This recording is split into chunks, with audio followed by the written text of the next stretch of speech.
Honey, those are carrots. I'm starving, mother. I've been reduced to eating a carrot. Hello, where's my coffee? I just made coffee. We're gonna be doing a little kitchen renovation video. You're gonna see the process of how we took our kitchen from this to, well, this almost sort of kind of done situation here. And what I need to do today is I need to learn to tile. This is the tile plan, okay? We got these tiles from Bunnings, they're quite pretty.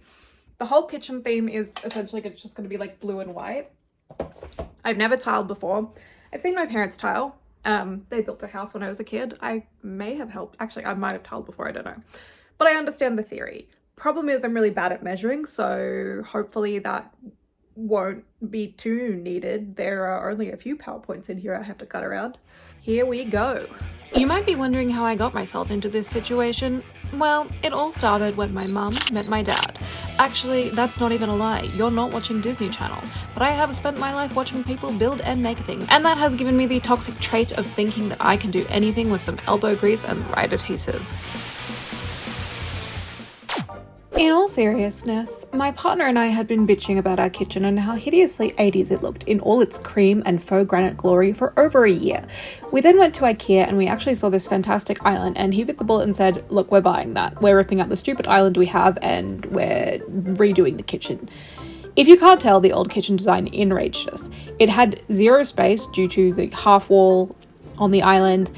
It was bulky in a way that we didn't like. There was really no style to the cabinets, and it was dated in a way that had no aesthetic, unless your aesthetic is ex-meth lab turned grandparents' home turned student housing. Now, grandparents' home is something I can get behind, but the meth lab student housing vibes were not nice. So we pulled out a crowbar and we started going crazy. While our cats put the fear of God into us, we rolled the old island out the door and placed the new one in this handy concrete hole the previous builders had left for us.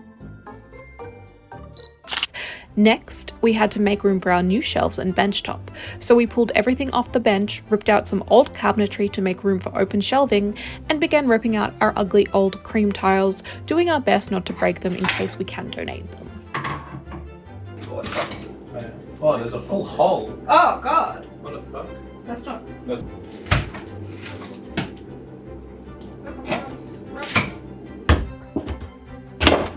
Gonna get it.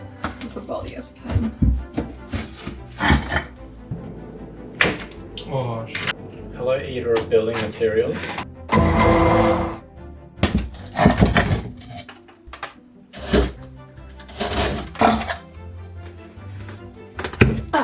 You alright? Yeah.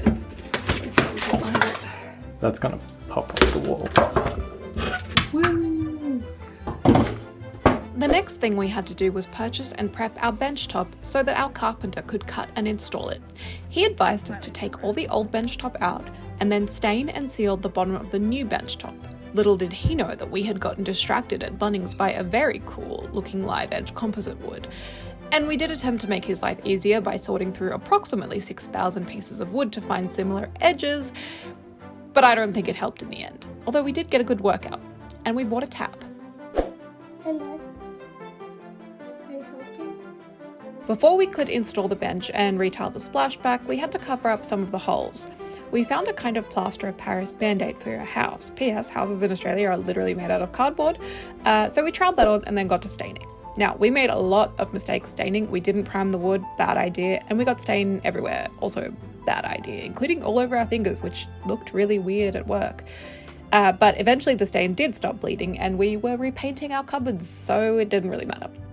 Once our carpenter had cut the wood and installed the bench top, we stained the other side and waited for it to dry before installing the new tap and sink.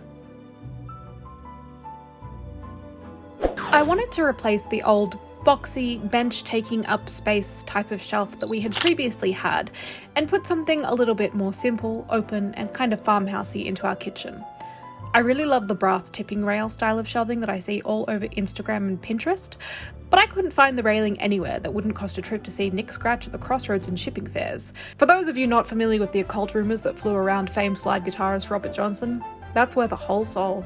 Instead, I used pieces of curtain rods that I found during a particularly long trip to Bunnings that involved collecting a shed for our backyard, which we desperately need because we're currently storing circular saws on our dining table. Don't renovate your house by yourself, people, because I own a lot of saws now. I painted the curtain rod hidey holder thingies gold using a combo of a spray paint and rub and buff, and I used an angle grinder to cut the rod to size. Then I attached everything to a baby-sized version of the same wood that we used for our bench top, and I suspended it above its mother so she could stare up lovingly at her child and praise it for how well it holds cups and jars of chia seeds. It's nice to share in your children's successes.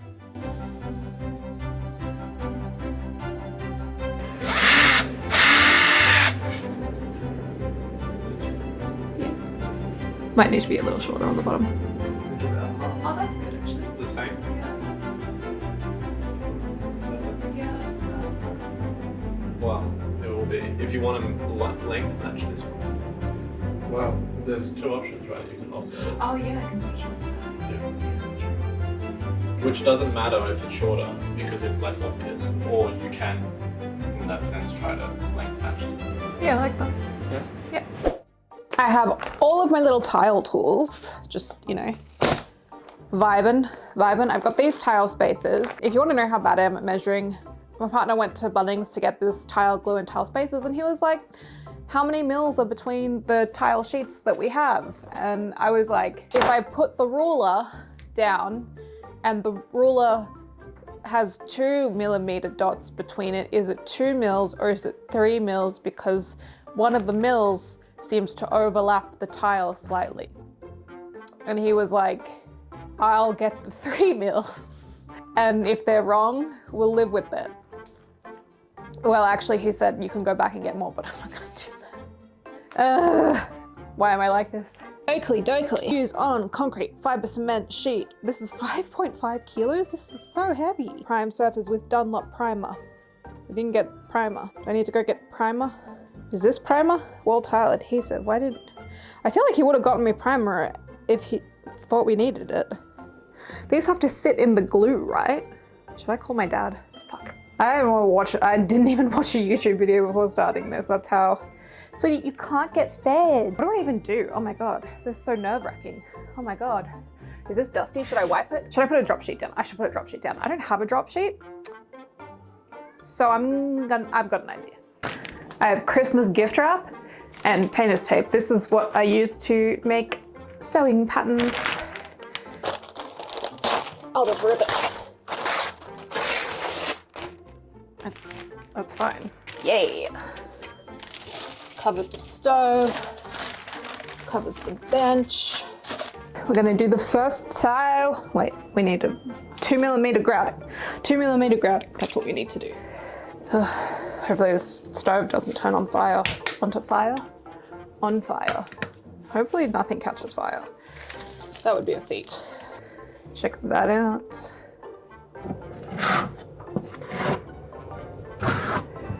I don't know if I will ask the universe for a future job as a tiler.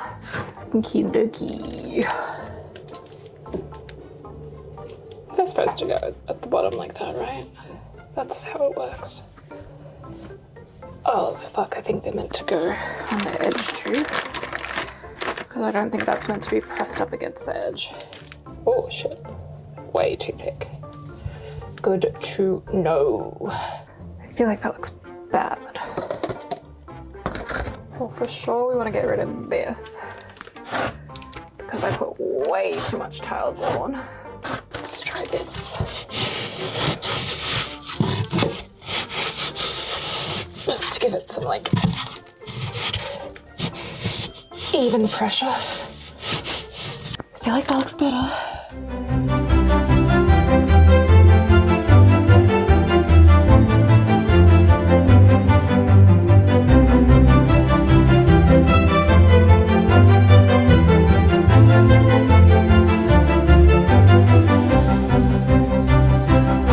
Whoa, she's halfway there.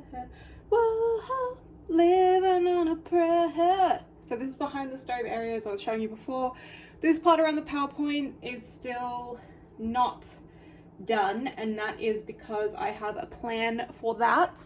I need to get my angle grinder out, but the sun's come out, so I could do it today. There's plastic on the floor. It was a miserable morning, but now it's like 3 p.m. and the sun's come out.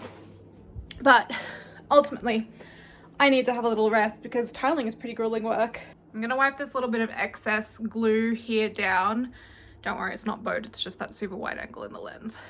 The colors do not come up properly in the iPhone. On the phone, this looks gray, but it's a really like pretty selection of different pastel and sort of navy blues. I'm really excited. This actually was a lot easier than I expected. And then I've got to grout in, was it like 48 hours? Within 48 hours, so.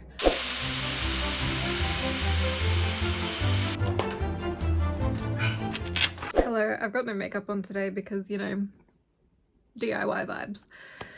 So I tried angle grinding my tiles and it didn't work. It's so hard. I don't know what I'm doing wrong, but I've cracked so many attempts at this. I have a feeling it's because I'm using a metal like workhorse and that stuff's bouncing and that's what's causing it to crack. I think I actually did better in the beginning with the wrong, I had the wrong saw in my angle grinder for one, which you may have noticed in the footage if you're familiar with angle grinding. I think there was a little piece of tile in my mouth. I wasn't wearing a mask. I was wearing eye protection though.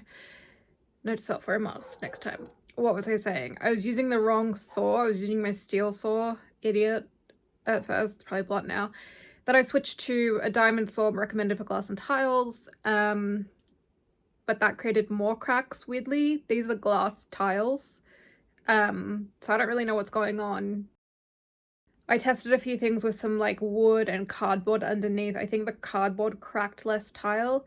It might be that I just need to move to a wooden workhorse. The dishwasher's on and there's still tile crud everywhere. But this is the vision. I don't know why the door went back on crooked. So the cream door is the original door and that white routed door with the little round knob is hopefully what the rest of the doors are going to look like, but better as I get better at routing. One mistake that I've made is the knob, the little handle here. This is way too high, it should be down here, but you can see my dodgy routing here. I've got to get wood filler on the corners and reroute that.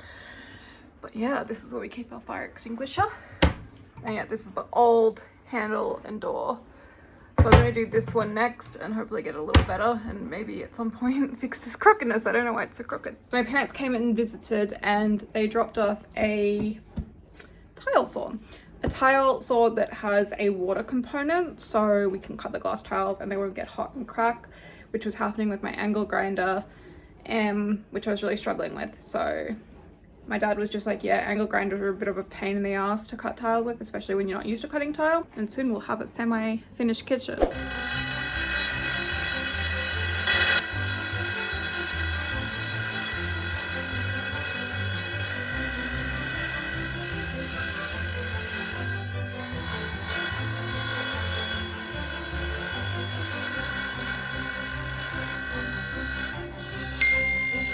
A near disaster avoided, yay.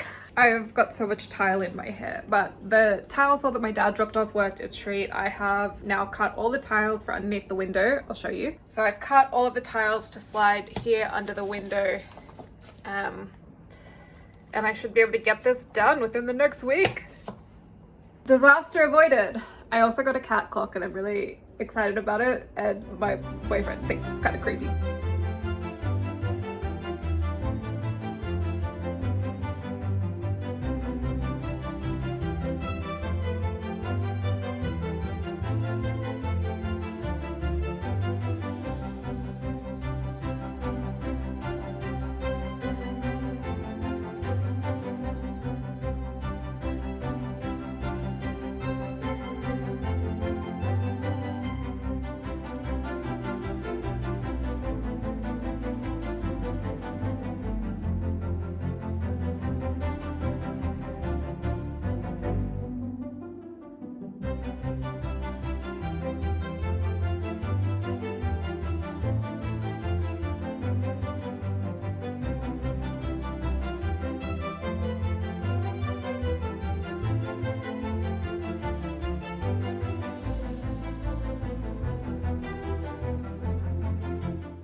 So obviously we are nowhere near finished our kitchen. My goal is to have it finished by October so I can enjoy some, I don't know, spring baking and also have less of a disaster house would be nice. If you want to see more of this as well as other creative projects, I try to release a video every week or 2 weeks, and this is generally what it's about. Look at this. This is what a wet saw does. Oh my god.